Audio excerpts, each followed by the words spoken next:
Welcome to the Fit Dad Nation podcast, forging strong fathers and raising a stronger generation. It's time to get up, man up, or shut up with your host, Steve Roy. Hey guys, this is Steve Roy with the Fit Dad Nation podcast. I want to welcome you to today's show. So today, I'm really looking forward to chatting with my guest.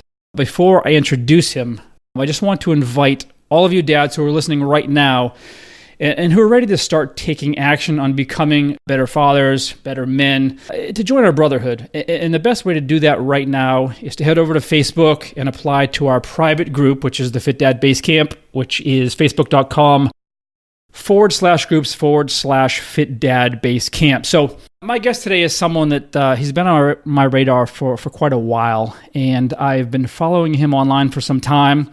He's built a very solid business and community, and I really admire the work he's doing for men, especially since the work that I do is for men as well. So his name is Ryan Michler, and Ryan's a father of four. He's a husband. He's an Iraqi combat veteran, and he's the founder of the Order of Man and its very successful podcast of the same name. He's also the author of a new book just released called Sovereignty, The Battle for the Hearts and Minds of Men. So Ryan, welcome. Thank you so much for being here. You bet. I'm glad to be here. Anytime that there's someone talking about manliness and masculinity and being a better father and just being a better man in general, I'm on board with that. Yeah, absolutely. Absolutely. So if you don't mind, I'd love to hear your backstory, because it looks like you started Order Man back in 2015, and it's really exploded. I mean, just watching your community and your tribe grow and your podcast and how successful it's become. Obviously, there's a very clear need for what you're doing.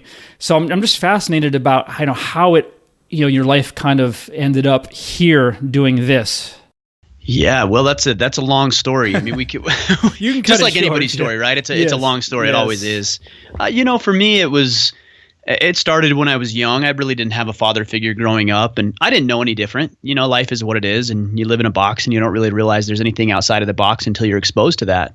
And for me, that came in the form of being married and starting to have children.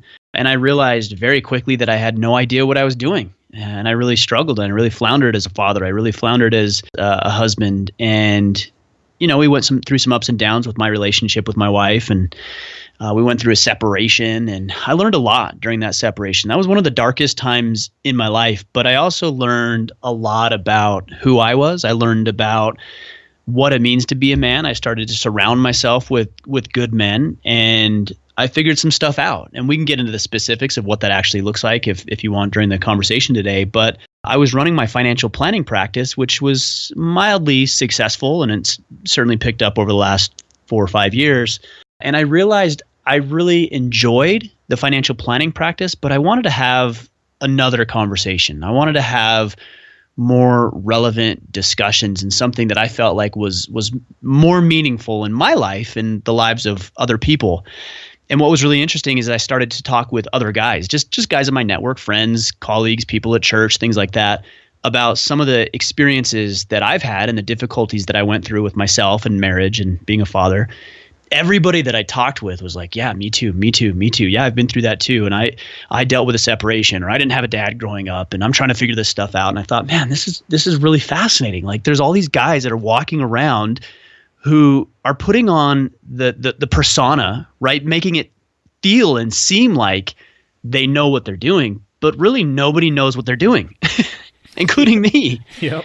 And so in March of 2015, I had an idea essentially that I would start a podcast. I had done a podcast with my financial planning practice, and it had been successful, but I didn't want to have that conversation. So I shifted gears and I started this podcast called Order of Man. And what was fascinating is the first podcast that I released had more downloads, feedback, engagement, conversation than any of the podcasts I ever did with my financial planning podcast. And I thought to myself, man, I'm really on to something. And that was roughly 3.5 years ago. And since then, we've grown to, I think we're about to hit 7 million podcast downloads. We've got 47,000 people in a Facebook group. I mean, hundreds and hundreds of thousands of guys listening in every single week to what we're doing. It's just absolutely incredible.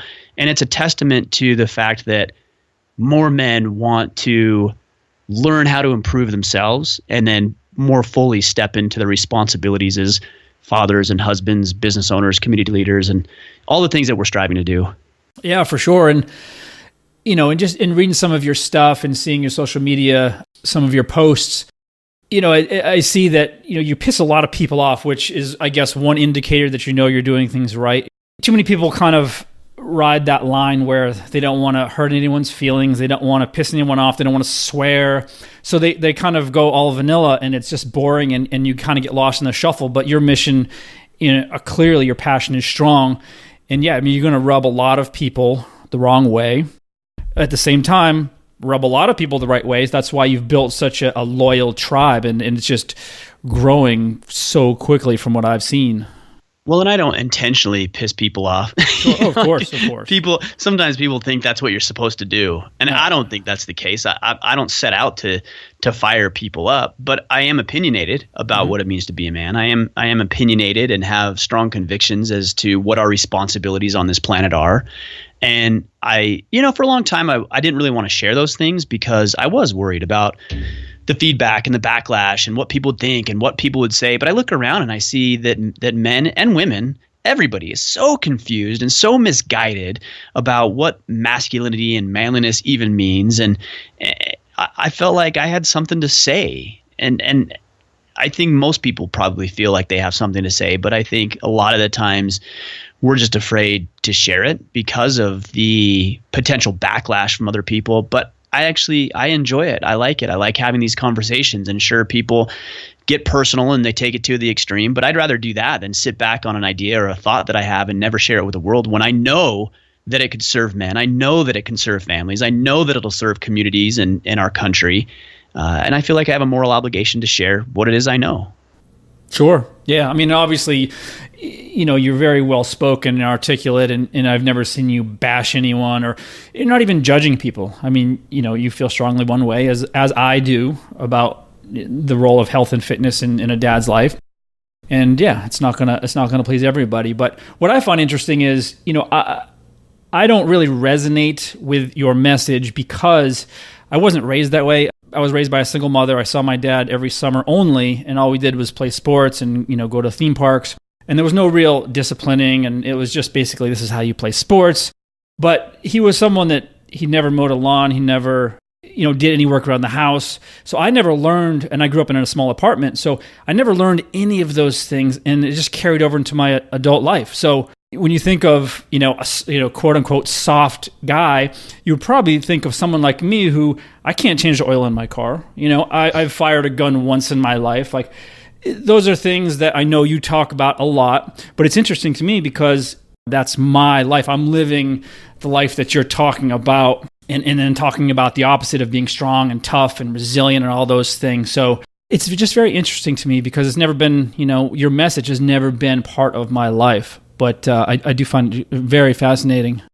Well, I think it's appealing to a lot of guys for that reason. If you look around and you think of most of society, well, look at the rate of fatherless homes, for example. That is, quite honestly, it's horrible. It's horrible that our young boys and young girls are growing up without father figures. And then they get into the school system, and what happens? They get into an institution that is predominantly taught by women. And not that there's necessarily anything wrong with that, but it does come at the expense of getting this masculine exposure. And so I grew up very similar to, it sounds like what you're saying. I didn't hunt. I didn't shoot guns. I didn't know how to work out. I didn't know how to harness this raw masculine energy that's coursing through my veins. And it wasn't until I deliberately and intentionally put myself in an environment where I would be exposed to that through some sports that I belonged to. And then I joined the military when I was 18 as well. And I learned a lot about what it meant to be a man and how men interact. And I think the reason that our message, yours included, is so appealing is because men know that there's something more. They know there's something more. They can feel it in their bones and every ounce of their being. And when they find it or are exposed to it, they naturally gravitate to it like a fly gravitates towards light. You know what I mean? Mm-hmm. Because they never had it before. And that's why these movements are so important, because it's giving the perspective that men just frankly haven't had. Yeah, for sure. Reading your stuff, I just have so many questions, but one of the main things is, you talk about society becoming softer, society becoming weaker. And obviously, it's everywhere. So the whole participation award thing, I know you take a strong stance on, nobody wants to get their feelings hurt. Everybody's a winner. There are no losers. And I think about my childhood, and I sucked at sports. I never won a trophy ever. It taught me something. I didn't go home and cry in the corner because I didn't get a trophy like everybody else. Our team sucked. We lost so many games. In my soccer season of 14 and under World Cup, we lost 20 games in a row, and we were like the bad news bears. But I learned, and I didn't actually become competitive until I was much older. But why do you think? Why do you think that this is happening to such a large extent, where everybody's a people pleaser, and we are becoming a soft society? Yeah, it's unfortunate, and it's true. People are weak. They've never been exposed to any hardship. They've never been exposed to the consequences of their choices and their decisions.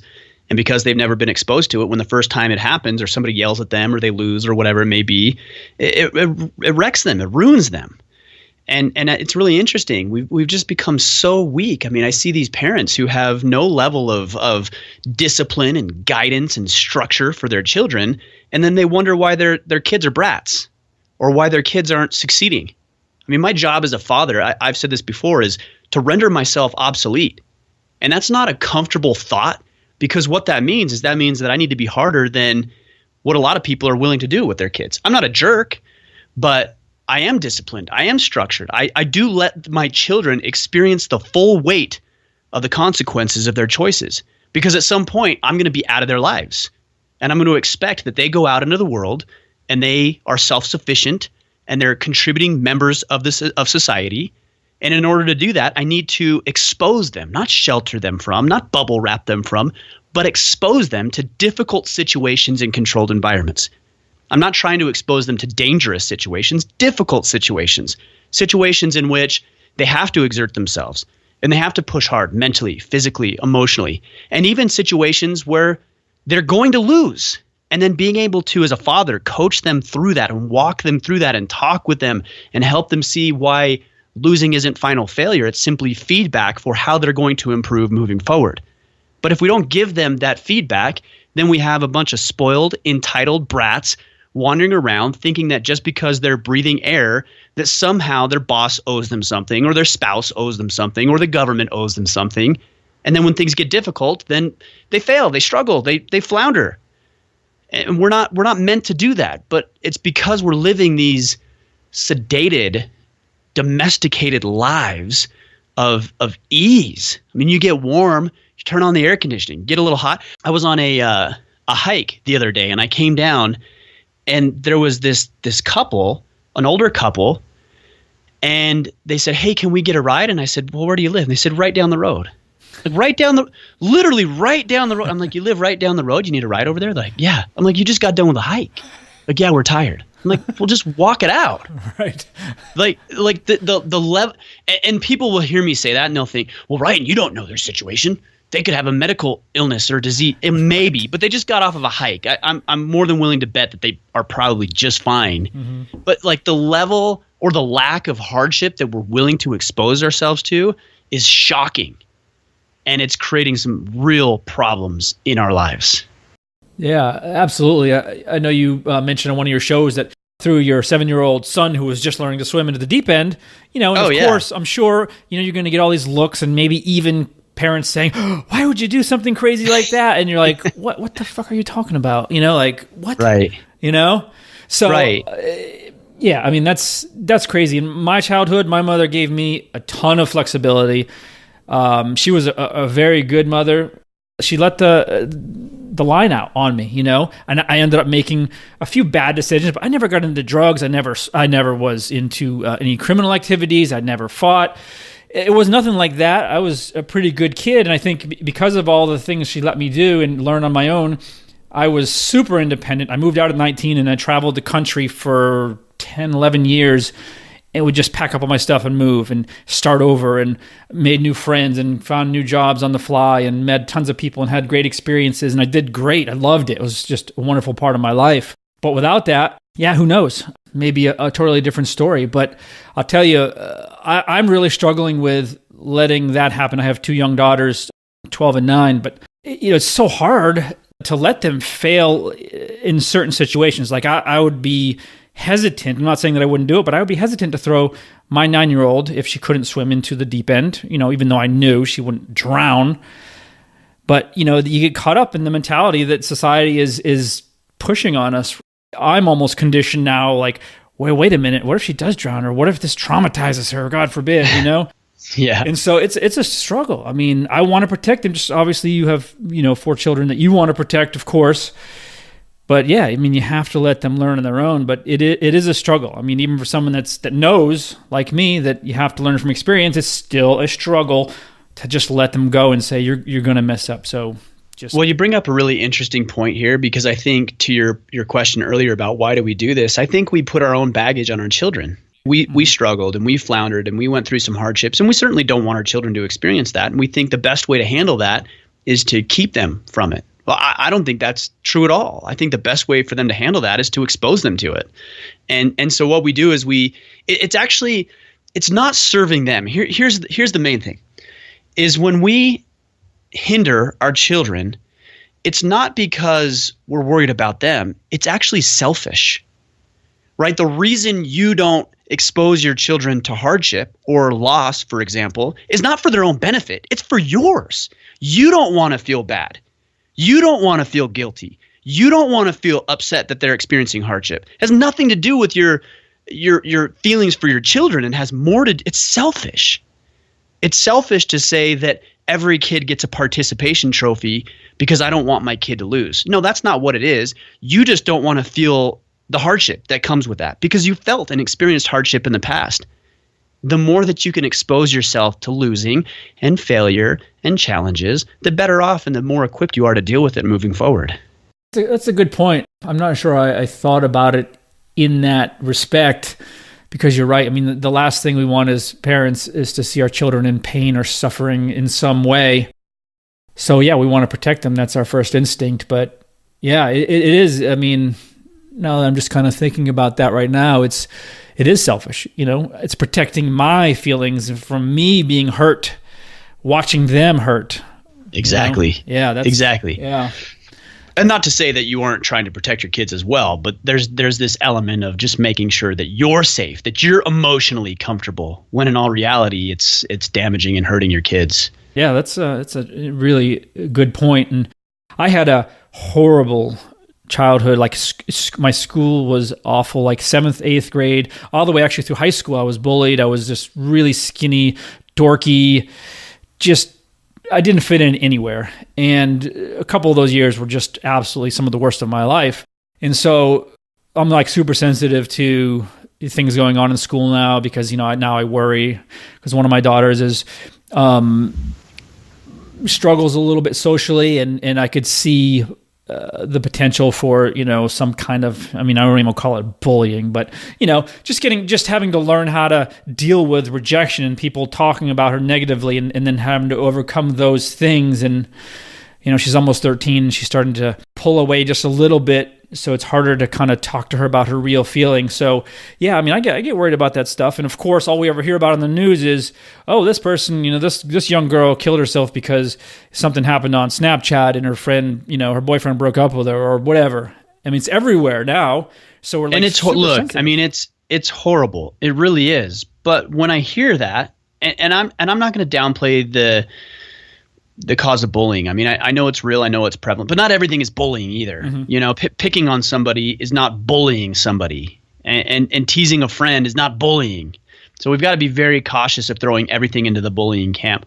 But I also wonder if, my kids have been exposed to ridicule and been mocked and teased, but I don't shelter them from that. I just help them handle that. And so I wonder if, to some degree, we've done a disservice by not communicating with our children how to handle that hardship, and how to handle a bully, or how to handle somebody who doesn't like you. Like, you're never going to eliminate that. And that's what a lot of people do. They're like, well, let's just legislate it away. Well, you're not going to legislate that away. So rather than trying to legislate that stuff away, human nature, why not inoculate your children against that stuff? So when it happens, they're more adequately prepared to deal with it. So when my son comes home and says, Dad, this kid at school said I was a dork or whatever. Oh, really? Well, what are you going to do about it? I don't know. What should I do? I don't know. It's not my problem. It's your problem. I can't go to school and take care of it for you. You've got to go. What can we do? Well, I can stand up for myself. Great starting point. How are you going to do that? And we can start working through that. Well, I could be stronger. Great. What do we need to do there? Or I could do some self-defense stuff. Great. Let's get you enrolled in a class and start having your kids come up with the solutions to their own problems rather than you swooping in and trying to play superhero. Yeah, for sure. Maybe you have a thought on this, but I mean, it's so prevalent now with, we're so protected in the school systems, and like, someone says one bad word to you and all of a sudden it's an uproar, and, it's parent-teacher meetings and expulsions. I mean, it's like over the top protecting, but it's getting worse. Like, it's not getting better because we're protecting them, and every little, oh, he called me such and such. Okay, well, that's bullying, and we're going to file a lawsuit now. Yeah. But it's getting worse, though. It's not like it's getting better. I mean, it's getting so much attention. And so, I mean, I don't have the answer to it, but I'm sure you have some thoughts on why this is just snowballing, and we're just going in the wrong direction with all this stuff. Yeah, it really is. I mean, and maybe we ought to have a conversation about that, but he certainly wasn't being a bully. There's a great quote I ran across just yesterday. I'm going to read it to you because it ties into this. It says, "The curse of every ancient civilization was that its men in the end became unable to fight. Materialism, luxury, safety, even sometimes an almost modern sentimentality weakened the fiber of each civilized race. In turn, each became, in the end, a nation of pacifists. And then each was trodden under the foot by some ruder people that had kept that viral fighting power, the lack of which makes all other virtues useless and sometimes even harmful." So Teddy Roosevelt said that over, roughly 100 years ago. Yep. It's more true today than it ever was. Materialism, luxury, safety, and this modern sentimentality has weakened us as a people. And it's not long before we can continue. Well, we've already experienced some of this before we just become so soft and so pathetic that we just get completely obliterated by ourselves or some other people. Yeah, and that leads to another point, something you mentioned, and I feel very strongly about as well, is so many people are just living a mediocre existence and they're okay with it. And it drives me crazy. I take it very personally when I just see people give up on life and like, well, this is kind of, the hand I was dealt. I'm just going to work this crappy job for the rest of my life, and just grind out my life until I'm, 65 or 67 and then retire. But that's what's happening in society, right? They're just mediocre is acceptable now and encouraged. It's encouraged. I don't understand that at all. I feel very strongly that, each person is called to do something, whatever you're passionate about, whatever gets you up and gets you going. I believe you have to make that part of your life. That's what life is worth, makes life worth living, but it's just not happening. It's like, how's everything? Same old, it's fine, whatever. I mean, you get the same answer 5 years, 10 years later. It's just, you just spent your entire life doing nothing, just barely getting by. Yeah. It's sad. I mean, people are welcome to make that decision and that choice. And I think there's a lot at play here. I certainly think that somebody who is domesticated and sedentary and living these types of lifestyles and mediocrity is easier to control, right? They become a cog in the wheel, and we become so dependent on other institutions. And when I say institutions, I mean, it could be our employers. It could be the government. It could be even our marriages, where we become so dependent on our spouses for emotional, physical support, even religion at some point. And to some degree, we become so, the other one, financial institutions, right? You're enslaved and you're in debt up to your eyeballs. Well, now you're easier to control because now you have to work in order to pay those bills. You have to do certain activities and certain things and believe a certain way just to be able to operate, because you've enslaved yourself voluntarily to these institutions. And these institutions love it, right? Like the role of government is to love the fact that it has subjects. The role of debtors is to love the fact that it has those people who cannot get out of debt. It's in their best interest to keep you enslaved. It's sad. It really is, but it happens. The other side of it, though, is that for anybody who's listening to this podcast, you have a real opportunity here.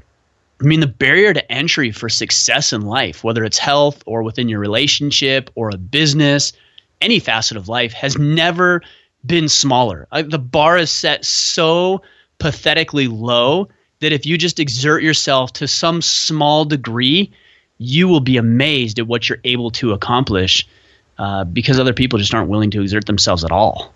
Absolutely. And I'll just tell you a brief story. I spent 11 and a half years in a career in finance, actually the same thing that you were doing. I was a financial advisor for a couple of large brokerage firms, and I hated it, hated the work, but I was married. Unfortunately, the marriage wasn't healthy either. So I was really struggling across the board, and I just saw my life slipping away. Like I would literally go to work and put my head down on my desk and just pray that the 8 hours would be over. But then I'd get home, and other than my girls, there wasn't a lot to look forward to going home because it was such an unhealthy environment. And so I spent over a decade, 10 years of my life, and I ended up starting a blog in 2010 called endingthegrind.com. And I just basically wrote out my frustrations. And within 4 months of starting that blog, I had like 20 some odd thousand visitors a month. I started a podcast, started interviewing. Seth Godin was my first guest. Like, it was crazy. Really? Wow. It had so much traction because, like you, I was writing with conviction and passion. And I would just pour my heart out in my frustrations. So many people were doing that. Like, oh my God, this is my life too. Like I'm exactly where you are. And my goal was to transition out of the 9-to-5 and become an online entrepreneur and start actually enjoying what I do for a living. And it took a long time, but that's what I do full time now and have for the last 4 years. But it took an incredible amount of work. But the upside is I was able to put that behind me. I was divorced 5 years ago, and I'm in a much, much healthier relationship now, and I'm in a great place emotionally and physically. And my life is just 10 times better. The catalyst for me was what you talk about is you start seeing your life unfold. And yeah, I was like, this is going to be my life. This is a definitely a mediocre at best life. I can't let this happen. So I took massive action. And fortunately for me, it's played out well so far. So, I'm grateful every day for it.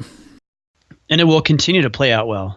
That's what I've noticed is that when people take action towards a worthy objective, something that's significant and meaningful, it works out.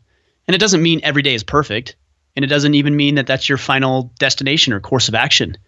It just simply means that you're one step closer to doing something that you love and really engaging in a life that you were meant to live. I see so many people who are concerned and worried about, what if I fail? And what if it doesn't work out? And what if people don't like me? Yeah, well, that stuff's going to happen anyways. So you might as well do something that you enjoy, something with at least a semblance of upside potential, rather than just sticking yourself in a 9-to-5 forever. And look, here's the deal. I got to put a caveat here. If you're a school teacher or a doctor or in some sort of profession that requires a 9-to-5, but it's your passion and you enjoy it and you love it and you thrive on it, all the more power to you. I'm not saying you have to go out and be an entrepreneur, but I am saying you might as well create a life that you actually love. I've started to think a lot about death lately, and not in a morbid way, but just like what happens when we die and the time we have. Let's say you live to 75 or 80, which is probably average life expectancy. It's not a lot of time. I'm 37 years old. I'm almost halfway through my life, if that's life expectancy.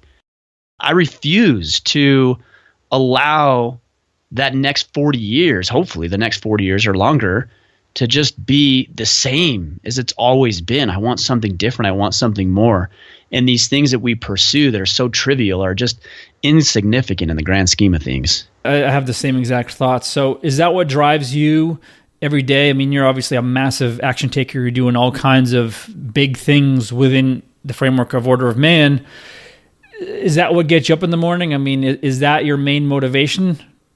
That's part of it. You know, it's not the only motivation. I look into my kids' eyes and I see 4 little beings that need their father to be a prime example of the way that we show up and the way that we do big things. A lot of people like to ask me, what's your legacy? What's going to be the legacy that you leave? Mm-hmm.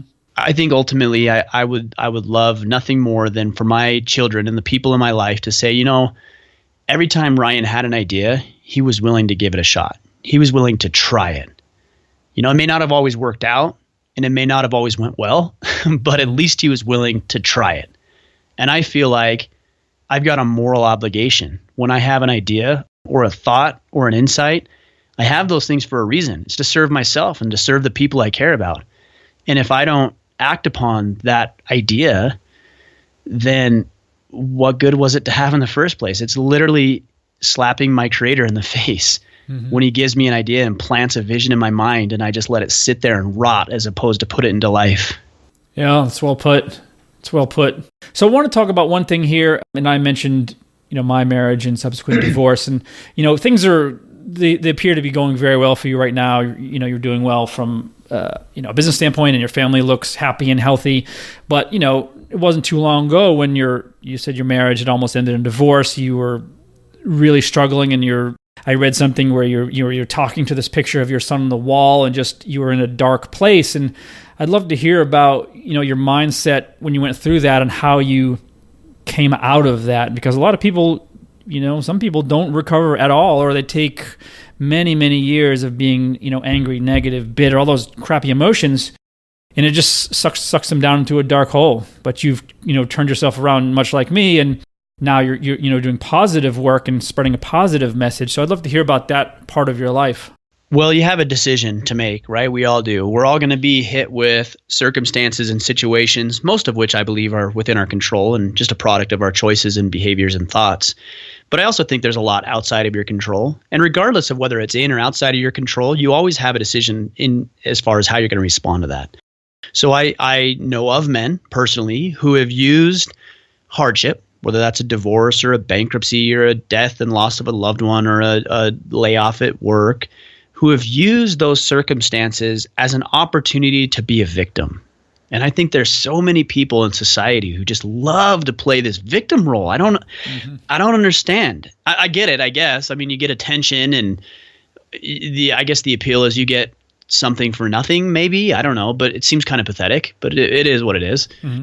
You can play the victim, or you can decide that, you know what, I'm not going to let this define me. And for me, I remember driving down the road during a separation with my wife, and I was thinking to myself, you know, this marriage of ours might be over.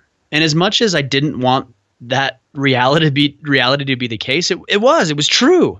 You know, we get so wrapped up in how we feel about things rather than the way things are. And at the moment, and in our marriage, it was a real possibility that was over. And I remember sitting in the intersection in the cross street here at the stoplight, and I remember saying, you know, if this marriage is over, and I don't want it to be, but if it is, then I'm going to be the best catch for the next woman to come into my life. And that was a really liberating, life-altering thought for me. That in spite of something that was dark and terrible, and I wouldn't even wish on my worst enemy, it was something that was a catalyst for growth. That I could take what was that dark time and use it as the springboard to action. And that's what I began to do. I began to go back to the gym and get my fitness in check.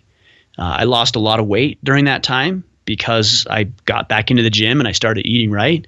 I looked around in my business, which was not doing great at the time, and I recognized two different advisors specifically who were thriving in their financial planning practices.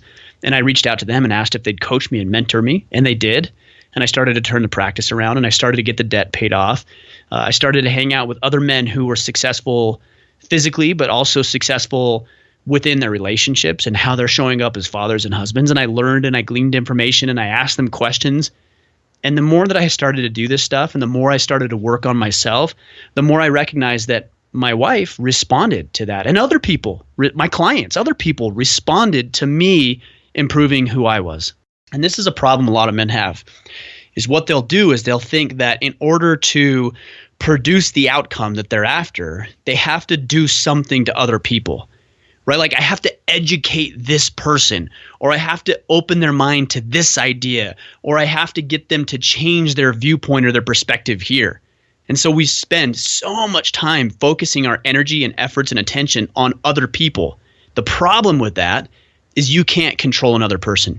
You can influence, but you can't control.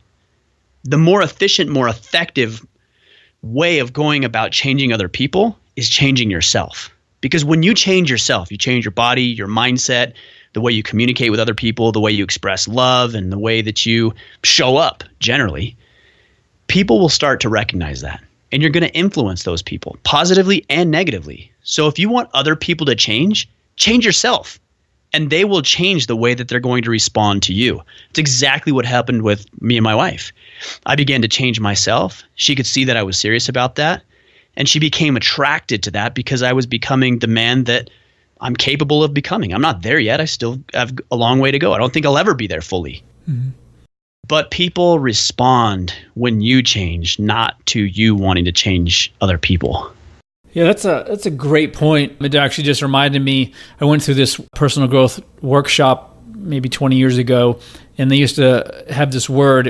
They called it sourcing something. So it was basically another word for creating. So, hey, my life sucks. This is what's going wrong. And they would say, well, you sourced that. What else can you source? So basically, you are accepting responsibility for everything. And like you just like you said, you can't control another person. Everything stems from within you. So you become a better person. You make those better decisions, and then you're going to create that life based on the person that you've become and the decisions that you make. So that's a great point. And back to your marriage, you talk about, people wanting to be a victim and retreating into a hole. And that's just it. People don't want any responsibility. They don't want to be accountable for those things, and they can't take the ownership, right? And that's the problem with so many things. That's not just with relationships, but so many things. They're not taking the ownership of things. And my marriage sucked. A lot of people would blame my ex-wife, but I said, no, this is on me. It takes two, like you said, in something. Yeah, of course it takes two, but I'm not assessing any blame. If I was a different person, maybe things would have been different. But this was the person that I was, and this is what I needed, and this is what she needed, and it wasn't compatible. Yeah, I think that's just a great point about just having to own those situations, every situation. I think at the end of the day, people want something for nothing, right? Like, of course, so yeah. They want the benefit of fitness without having to go to the gym or without having to eat right. Yes. Right? They want the benefit of running a business without having to stay up late and get up early and work on the weekends. They want the vacations without having to pay for them. They want the relationship without having to invest any energy or attention into their partner. And it's appealing, sure, but it's lazy and it's fleeting. Even if you achieve some measure of success, it's fleeting. I mean, take one metric: lottery winners. The reason lottery winners historically cannot keep their money is because they didn't earn it. So it's not that they didn't earn the money, it's that they didn't earn the skills and develop the skills in order to foster that kind of wealth in their lives. So it's no wonder that when you give somebody $10 million who's never earned more than $50,000 in any given year in their entire life, that they don't know how to handle $10 million. Like, is that really all that shocking? Mm-hmm. And yet somebody who has gone out and developed the skills and the money mindset and the discipline and the work ethic and everything else that comes with building financial wealth in your life has then earned that, which is why they can keep it and why they can sustain it and why they can continue to go on making more and more and more and more. So people like to say, oh, the rich get richer. Yeah, they do. That's true, because they've developed the skills to get richer. The poor get poor. Yes, that is also true, because they've never developed the skills to build any measurable amount of wealth in their lives. So if you want something, just earn it. Like, obviously that's easier said than done. But it's not a hard thing to grasp. Just go out and earn it. And then when you have it, you'll be able to keep it because you've earned and developed the skills in order to have that thing. Yeah, if only everybody believed that, right? Well, I think everybody does believe that. Like, I think you'd be hard-pressed to find somebody who doesn't understand that concept. It's just a matter of if you're willing to exert yourself towards it or not. Yeah, I mean, in the fitness space, obviously, this is probably the biggest market of people looking for shortcuts, and they're willing to pay $39.95 for something that tells them that they can just, barely exercise or just, cut out something of their diet or something, made stupid simple, and they're going to buy it knowing full well that this stuff doesn't work. You have to put in the time and effort. People know that on a grand level, right? I mean, they have to understand that. But at the end of the day, they see a fancy infomercial with, the lady from Shark Tank selling the Simply Fit board where they're standing on this piece of plastic rotating your hips, and then they run out to Target and buy it, and it's like $40. Yeah. And they use it for a day and then throw it under their bed and never use it again. But it's billions of dollars. It's not like a few people here and there. It's everybody wants a shortcut, and that's one of my biggest frustrations as a fitness professional is trying to get people over the idea that you can pay your way into fitness. I mean, you have to earn it. You have to spend the time, not the money for that. Well, and I think part of it too is transferring your mindset from enjoying the ultimate objective. And you should. If you achieve some objective, you should relish in that. You should enjoy that, no doubt. But if you can find a way to find enjoyment in the process of developing or achieving that objective, you're going to be significantly better. I think of somebody like The Rock, for example. The guy is unbelievable. I mean, his work ethic, his talent, the things that he's been able to develop and articulate, and then let's just isolate the fitness side of things. I mean, the guy is in just top physical peak type mentality, right, with regards to his physical fitness. Mm-hmm. And yet every day he spends probably 2-3 hours or more working out every single day. And I was thinking about this the other day. I'm like, with The Rock, with him working out as much as he does, and you take into consideration the law of diminishing returns, there's probably he's not like hitting new PRs. He's not getting significantly stronger in a very short period of time because he's already gone through that. He's in peak physical condition. So why would somebody like The Rock, knowing that he's not going to get significantly stronger than he is now, continue to go to the gym? Well, it's because he enjoys it. Mm-hmm. It's because he likes it. It's because he actually gets something out of not necessarily being strong, although that's probably true as well, but he gets something from the process, from the journey itself. And if he can find that, and if you can find some sort of satisfaction and fulfillment in the process of work, in the process of making a few phone calls, in the process of writing your wife a note, in the process of getting up an hour early and going into the gym, if you can find some sort of satisfaction separate from the objective that you will achieve, you're much more likely to maintain that course of action over time. Yeah, exactly. And one thing I like about you is, you're leading by example. And I know you talk about every single day, get out there and do something that pushes you out of your comfort zone. That's a huge thing. And you mentioned, you just went out and signed up for jiu-jitsu, and then you went out and signed up for a marathon when you hate running just because you don't want to do it. And I think that's a huge thing. I mean, you alluded to it earlier of, we're living in these little bubbles in our comfort zones, and we're so, sedentary with our minds even. And I agree 100%. There's no growth in doing that, and that's why most people aren't growing, right? So you go out, and what are you afraid of? What don't you want to do? What are you pushing off because you're worried about something? Go do it. Right. I think there's an ego conversation in here as well, right? We're so afraid of how we look and how we're being perceived. And again, I said this earlier, but what if I fail? What if I fall short? What if people mock me and ridicule me? And that's an ego thing. I mean, you're so concerned with your persona that you're actually hindering your growth. And when I went 4 weeks ago, as of this recording, into the jiu-jitsu gym, I felt awkward. I felt out of place. I got my butt kicked that night, and I've gotten my butt kicked every week since. Yep.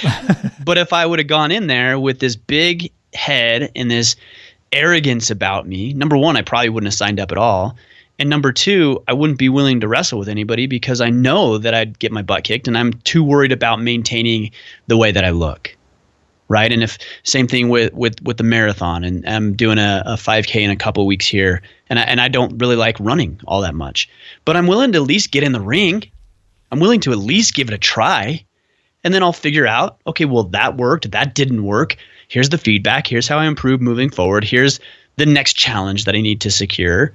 Like I just want to get into the fight. Like I want to try things. I want to do things that push me mentally, physically, emotionally. I want to become a better human being, and I can't have an arrogant ego about me if I'm willing to do that. Those things don't coincide, don't coexist. Sure. And I want to hear about how you coach that to your community. And that kind of leads into one of your aspects of your business is called the Iron Council, which is your private membership program, which is really flourishing.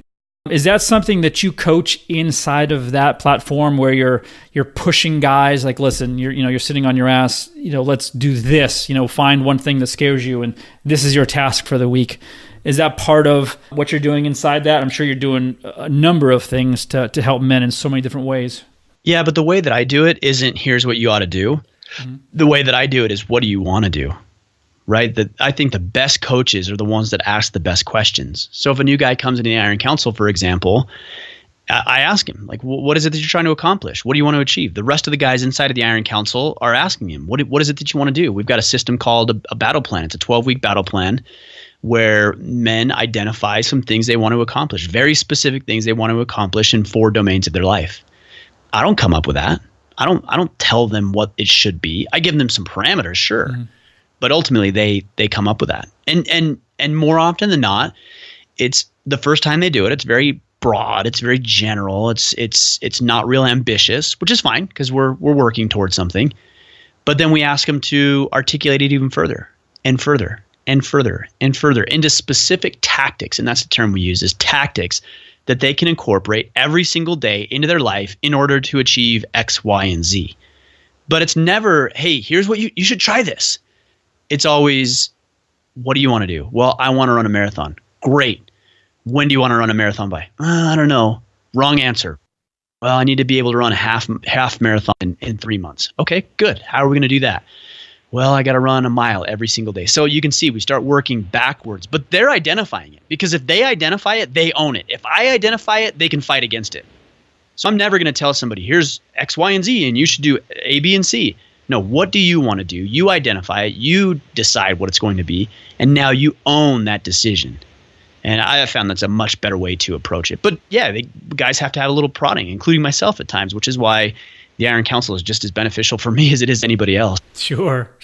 So your kind of creed is protect, provide, and preside. And I know that you talk about 8 skill sets. And for sake of time and being mindful of your time, we don't have to get into the nitty gritty of everything because there's a lot to each one. But just for those listening that want to know more about you, what you're doing and why, maybe you could just touch on a couple of these points here of what this really means when we say protect, provide, preside. Yeah, you bet. I believe that men are inherently equipped to perform certain roles and responsibilities in society. And people don't like that. Some people like that. A lot of people don't like when they say that. Well, women can do everything a man can do. No doubt. But there's also no doubt in my mind that both men and women are more qualified and more capable of performing certain roles and responsibilities. That's not a bad thing. It's biology. We have chemicals, literally chemicals coursing through our veins, testosterone, estrogen, cortisol, some of these other chemicals and things like that are coursing through our veins that cause us to react and behave and engage in certain roles and responsibilities in society a certain way. A lot of people say, traditional gender roles. There's no traditional gender roles. Well, why do you think they're traditional gender roles? Could it be that we are predestined to behave a certain way as men? Could it be that women are more capable of doing other things, more so than even men are? Probably, and not even probably. That's scientific fact. So I don't understand why people fight so hard against this. So when I look at what a man's responsibility and a role in society, and inevitably I'm going to have somebody say, well, what about this person? What about this exception? I'm talking about generally. All right, let's just take physical fitness. Generally speaking, men are bigger, stronger, and faster than women. That's truth. Now, somebody will say, well, what about this female power lifter and this dork over here who sits in front of a computer for 24 hours a day for the past 20 years? See the big difference? obviously, if you take extremes right. and you compare them, but let's just take the medium, right? Let's take the average or the general man versus woman, all right? Men are generally the protectors, providers, and presiders. So when it comes to protection, it's literally protecting yourself physically, mentally, emotionally. It's protecting your loved ones, your family, your community, your coworkers. And to me, it's also protecting people who are incapable of protecting themselves. So there's certain members of the community in your neighborhood and society in general who, for whatever reason, whether that's a physical or a mental disability or an illness, that they can't fulfill all of these duties themselves. Well, it's our job as men to serve those people because we're capable of doing it. So we ought to do that. So number one, protect. Number two is provide. Now, when I talk about provision, most people think financial provision. And certainly there's an element of that. But it's also the spiritual provision. It's mental, it's emotional support, guidance, love, direction, all of the things that we as men bring to the table to be able to provide the resources that ourselves and the people we care about need to sustain their lives and to thrive in life. And the third component is to lead. It's preside, it's leadership, it's leading in the home, it's leading in the business, it's leading in your community, and it's stepping up as a leader. But all of these have an underlying theme of service. And ultimately that's the man that is a man's primary objective, is to serve himself, serve the people he cares about, and serve those who are incapable of doing it for themselves. That's a man's responsibility. So that's how I would sum that up. Okay.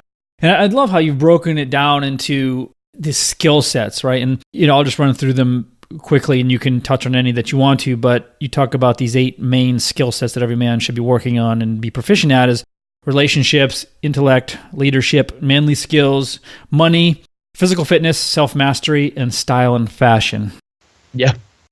So, yeah, I mean, I'm guessing this is the list that you've just, built up and created over time and found that this is, these are the areas that, serve us the best to work on. When I look at it, you don't really think about it, when you're going through your day to day, when you sit down on a piece of paper and you look at these things and you're like, you know what? All these things make absolute sense. They do. And a lot of people, I'm just going to interrupt because a lot of people, what they'll say is well, what about this? And what about this? I didn't say these are the only the 8 skill sets you need to work on. Yes. These are just 8 skill sets that I believe that every man should be working on. I mean, it's not the exhaustive list. It's simply a list of things that you ought to be mindful of that will help you ultimately be a better protector, provider, presider. So if that's the what, protect, provide, preside, then the skill sets, including many others, is the how, right? How do we be a better protector? Well, you develop your intellectual capacity. You read books. You gain new knowledge and new information. You learn how to lead. You learn how to communicate. You get yourself physically strong. You develop new skills. These are just things that help you step more fully into your role as a man. Yeah, for sure. For sure. I've always believed that men thrive when they're part of a tribe. And, a lot of us, myself included, I don't have a lot of male friends. I've lost them over the years. And, when you have that feeling of connection and that brotherhood, there's just something that clicks and your life can really change. And I've seen it happen in other groups. And I have a membership group as well where, that's the theme is, you're building a band of brothers. And I know you've done that extremely well, not only within your, Facebook group, which is, 48,000, men in there. And then you've got your Iron Council. I just love to see that brotherhood. And I know there's so many friendships being formed and you're doing in-person like retreats and things like that, where these guys are flying in from all over the place and meeting for weekends. And I mean, that's just great work, I think. Well, I appreciate that. And I wholeheartedly agree. And as far as tribes go, and unfortunately what I've seen a lack of that. I think as men, we get it a little bit when we are participating in sports in high school and potentially at the college level or professional level. Certainly the military has an element of that. Even into college, you look at fraternities and things like that. You have an element of brotherhood.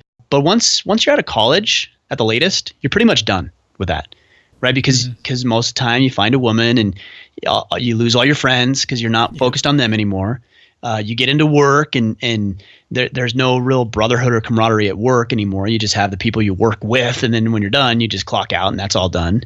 People are going to church and participating in religious institutions less and less, which is unfortunate, not just from a spiritual component, but because the brotherhood is going away. A big lack of brotherhood.